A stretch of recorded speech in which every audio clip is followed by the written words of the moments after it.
गुरुर्ब्रह्मा गुरुर्विष्णु गुरुर्देवो महेश्वरः गुरुः साक्षात् परं ब्रह्म तस्मै श्री गुरवे नमः।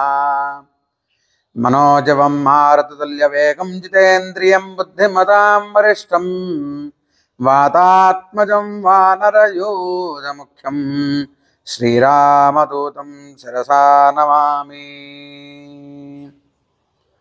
భగవద్బంధువులకి మరియు భక్తజనులకు అనేకమైన భక్తజనులకు అందరూ కూడా విజ్ఞప్తి, రేపొచ్చే ఫిబ్రవరి 4వ తారీఖు రోజున రథ సప్తమి సందర్భంగా ఆ రోజున సూర్యుడు జననం చేయడం జరిగింది.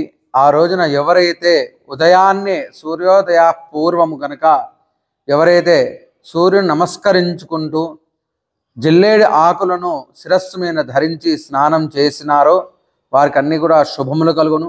అనారోగ్యంతో ఉన్న భక్తులు కానీ భక్తజనులు కానీ ఎవరైనా యువకులు కానీ అనారోగ్యంతో ఉంటే ఆ రోజున సూర్య స్నానానంతరము సూర్య నమస్కారం చేసుకోవడం వలన అనేకమైన విశేషమైన ఫలితమును లభిస్తారు. అదేవిధంగా ఆ రోజు మంగళవారము, ఆ రోజున సూర్యుడికి ఎవరైతే అభిషేకం చేయించుకున్నా, అరుణపారాయణము చేయించుకున్నా, సూర్య నమస్కారాలు చేయించుకున్న అన్నీ కూడా విశేషంగా మీకు అన్నీ కూడా శుభాలు వస్తాయని చెప్పేసి మనకు ధర్మసింధు చెప్పడం జరుగుతుంది. కాబట్టి అందరూ కూడా ఆ రోజున ఉదయాన్నే రథసప్తమి రోజు ఉదయాన్నే సూర్యోదయా పూర్వం లేచి జిల్లేడు ఆకులను శిరస్సును ధరించి ఎవరైతే స్నానాలు చేస్తారో వారికి అన్నీ కూడా శుభములు కలుగుతాయని చెప్పేసి మనకు పెద్దలు చెప్పడం జరిగింది. కాబట్టి అందరూ కూడా ఆ రోజు ఆరోగ్యం గురించి, తర్వాత ఎటువంటి అనారోగ్యం ఉన్నా తొలగిపోవాలని చెప్పేసి కోరుకుంటూ అరుణపారాయణము, సూర్య నమస్కారములు,